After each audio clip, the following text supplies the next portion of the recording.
Assalamualaikum warahmatullahi wabarakatuh. Perkenalkan, nama saya Yulia Parasati, BP 1811212042 dari Fakultas Kesehatan Masyarakat Universitas Andalas. Jadi kali ini kita akan membahas mengenai mata kuliah Kesehatan Reproduksi Usia Reproduktif dengan tema Penanggulangan Kesehatan Psikologi Kenakalan Remaja. Jadi gimana sih materi kita? Yuk kita sama-sama kita simak mind mappingnya.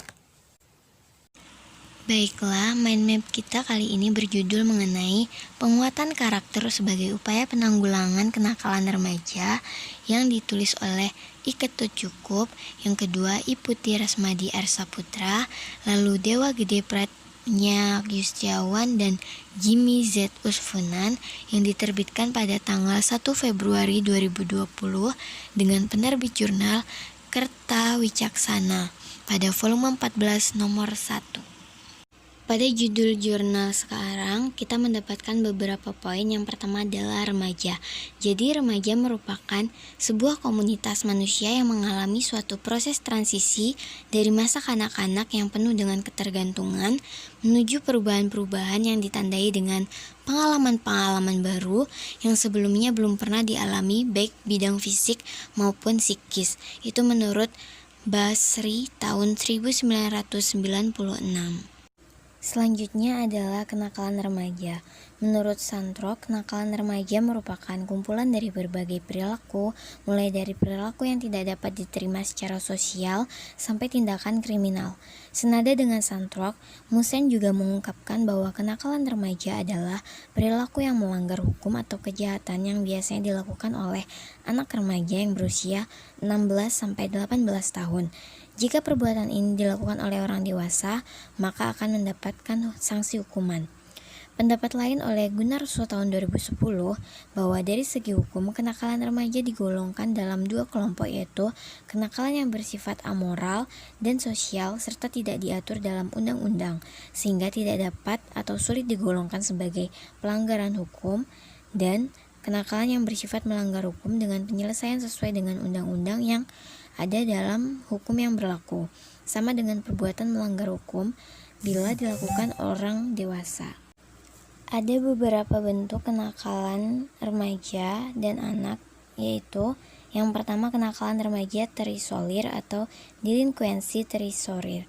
Kelompok ini merupakan jumlah terbesar dari kenakalan remaja.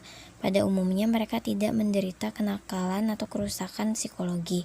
Kenakalan remaja jenis ini disebabkan karena faktor lingkungan, terutama tidak adanya pendidikan kepada anak, sehingga anak cenderung bebas untuk melakukan sesuatu sesuai dengan kehendaknya sendiri.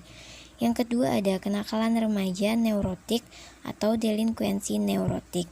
Kenakalan remaja jenis ini menderita gangguan kejiwaan yang cukup serius seperti kecemasan, selalu merasa tidak aman, dan juga dia merasa bersalah. Yang ketiga adanya kenakalan remaja psikotik atau delinkuensi psikopatik. Jenis ini jumlahnya lebih sedikit, namun dilihat lebih penting umum dari segi keamanan. Jenis ini merupakan oknum kriminal yang paling berbahaya. Lalu yang keempat adalah kenakalan remaja defek moral atau delinkuensi defek moral. Ciri-ciri kenakalan ini adalah selalu melakukan tindakan antisosial walaupun dalam dirinya sendiri tidak terdapat penyimpangan, namun terjadi disfungsi pada inteligensinya. Jadi, adapun contoh kenakalan remaja seperti melakukan nafza atau mengkonsumsi narkotika, melakukan tindakan kriminal seperti pelecehan, merampas, merampok, bahkan melakukan tindakan-tindakan yang dapat merugikan orang lain, bahkan dirinya sendiri, bahkan melukai orang lain seperti itu. Selanjutnya adalah kebijakan pemerintah. Berdasarkan Undang-Undang Nomor 11 Tahun 2012 menyatakan bahwa sanksi terhadap anak ditentukan berdasarkan umur anak, yaitu bagi anak yang masih umur 8-12 tahun hanya dapat dikenakan tindakan seperti dikembalikan kepada orang tuanya atau ditempatkan di organisasi sosial. Sedangkan terhadap anak yang mencapai umur di atas 12 tahun sampai 18 tahun dijatuhkan pidana.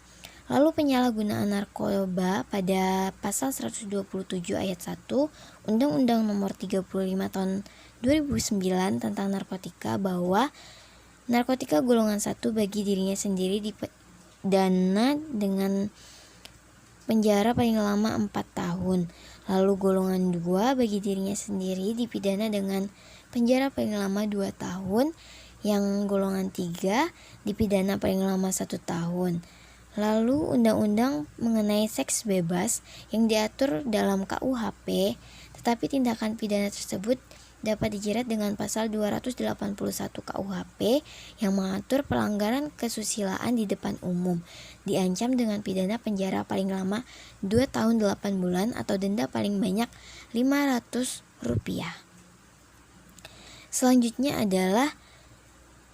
Selanjutnya penganiayaan berat dengan perencana yang dirumuskan dalam pasal 355 KUHP, yaitu kejahatan pencurian. Mengenai tindak pidana pencurian, dalam hal ini pencurian bisa diatur dalam pasal 362 KUHP, yaitu barang siapa mengambil barang yang sama sekali atau sebagian kepunyaan orang lain yang dimaksudkan untuk memiliki barang tersebut dengan melawan hukum, dipidana karena mencuri dengan pidana penjara selama-lamanya 5 tahun atau denda sebanyak Rp9.000. Selanjutnya kejahatan melarikan perempuan. Jenis tindak pidana ini diatur dalam pasal 332 KUHP perumusan, yaitu bersalah melarikan wanita diancam dengan pidana penjara paling lama 7 tahun. Poin selanjutnya adalah mengenai penanggulangan. Dalam hal penanggulangan kenakalan remaja, Kartini Kartono mengemukakan bahwa tindakan preventif yang dapat dilakukan adalah pertama, meningkatkan kesejahteraan keluarga, lalu perbaikan lingkungan.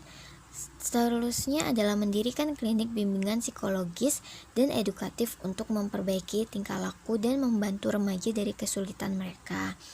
Selanjutnya adalah menyediakan tempat rekreasi yang sehat bagi remaja, lalu membentuk badan kesejahteraan anak, mengadakan panti asuhan, mengadakan lembaga reformatif untuk memberikan latihan korektif, pengoreksian dan asistensi untuk hidup mandiri dan susila kepada anak-anak dan para remaja yang membutuhkan. Selanjutnya adalah membuat badan supervisif dan pengontrol terhadap kegiatan anak delinkuan disertai program yang korektif. Selanjutnya adalah mengadakan pengadilan anak, lalu menyusun undang-undang khusus untuk pelanggaran dan kejahatan yang dilakukan oleh anak dan remaja. Selanjutnya adalah menyelenggarakan diskusi kelompok dan bimbingan kelompok untuk membangun kontak manusiawi di antara para remaja delinkuan dengan masyarakat luar. Diskusi tersebut akan sangat bermanfaat bagi pemahaman kita mengenai jenis kesulitan dan kegangguan pada diri remaja. Selanjutnya adalah mendirikan tempat latihan untuk menyalurkan kreativitas para remaja delinkuan yang non-delinkuan. Selanjutnya adalah pembekalan agama yang cukup dimulai sejak dini, lalu memberikan pelatihan keterampilan seperti menjahit atau merajut, memberikan penguatan karakter melalui pertemuan-pertemuan kepemudaan. Lalu harus ada juga kemauan yang tinggi dari pihak orang tua untuk memperbaiki kondisi keluarga ke arah yang lebih positif. Dan masih banyak lagi preventif yang lainnya yang bisa kita lakukan. Sekian penjelasan mind map yang telah saya buat. Apabila ada salah, saya mohon maaf. Assalamualaikum warahmatullahi wabarakatuh.